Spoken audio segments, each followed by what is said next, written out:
എല്ലാവർക്കും നമസ്കാരം. ഞാൻ അഭിലാഷ് അമ്പലപ്പുഴ. രാഷ്ട്രീയ, സാമൂഹിക, സാംസ്കാരിക പ്രവർത്തകരെ, അച്ഛന്മാരെ, അമ്മമാരെ, സഹോദരിമാരെ, നിങ്ങൾക്കെല്ലാവർക്കും എൻ്റെ ഫേസ്ബുക്കിലെയും ട്വിറ്ററിലെയും ഇൻസ്റ്റാഗ്രാമിലെയും പോസ്റ്റുകൾ അറിയാം. എൻ്റെ പോസ്റ്റുകൾക്കും എൻ്റെ ഫേസ്ബുക്ക് വീഡിയോയ്ക്കും മുഖ്യമന്ത്രി പിണറായി വിജയൻ പ്രതികരിക്കാതെ എന്താണെന്നും കേരളത്തിലെ എല്ലാ ജനങ്ങൾക്കും അറിയാം. പിണറായി വിജയനെയും LDFനെയും വിശംബരം കൊലക്കേസ് പ്രതികൾ സ്വാധീനിച്ചതുകൊണ്ടാണ്. ഒരു പിണറായി വിജയൻ ഇന്ന് കേരളത്തിൽ പരാജയപ്പെട്ട ഒരു മുഖ്യമന്ത്രിയാണ് കേരള മുഖ്യമന്ത്രി പിണറായി വിജയൻ.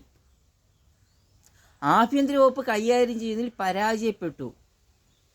ഭരണാധിപൻ എന്നാൽ ഒരു പൗരൻ്റെ ജീവനും സ്വത്തിനും സംരക്ഷണം നൽകാൻ കഴിയുന്ന ആൾ ആണ് ഒരു നല്ല ഭരണാധിപൻ. പിണറായി വിജയൻ കേരളത്തിലെ ജനങ്ങളുടെ ജീവനും സ്വത്തിനും സംരക്ഷണം നൽകുന്നതിൽ പരാജയപ്പെട്ടു. പക്ഷേ എനിക്ക് നീതി കിട്ടുന്നില്ല. വിശംബരം കൊലക്കേസിൽ കേരള പോലീസിലെ സ്റ്റേറ്റ് ക്രൈംബ്രാഞ്ചും ലോക്കൽ പോലീസും സ്പെഷ്യൽ ബ്രാഞ്ചും ജില്ലാ ക്രൈംബ്രാഞ്ചും പരാജയപ്പെട്ടു. കേരളത്തിലെ പോലീസിൻ്റെ എല്ലാ ഏജൻസികളും ഈ വിശംബരം കൊലക്കേസ് അന്വേഷിക്കുന്നതിൽ പരാജയപ്പെട്ടു. കേരള പോലീസ് ഈ കേസ് അന്വേഷിക്കുന്നതിൽ പരാജയപ്പെട്ടാൽ ഈ കേസ് സ്വാഭാവികമായിട്ടും ഗവൺമെൻറ് CBIക്ക് വിടേണ്ടതാണ്. എന്തുകൊണ്ട് CBI അന്വേഷണത്തിന് മുഖ്യമന്ത്രി പിണറായി വിജയൻ തയ്യാറാകുന്നില്ല?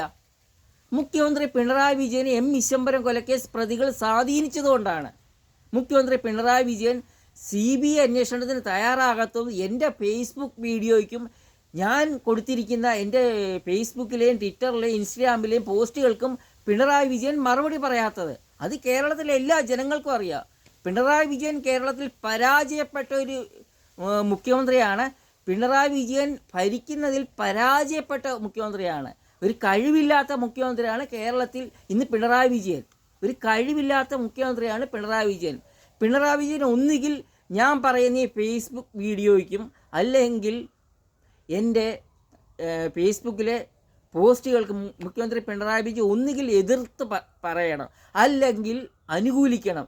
ഇതാണ് ഒരു ഭരണാധിപൻ ഇല്ല ഒരു മുഖ്യമന്ത്രി ചെയ്യേണ്ടത്. ഇത് വെച്ചാൽ കഴിവില്ലാത്ത മുഖ്യമന്ത്രിയായിപ്പോയി ഇന്ന് കേരളം ഭരിക്കുന്നത്. ഞാൻ എൻ്റെ അടുത്ത വീഡിയോയിൽ കൂടുതൽ വിശദമായി പറയുന്നതായിരിക്കും. എല്ലാവർക്കും നമസ്കാരം.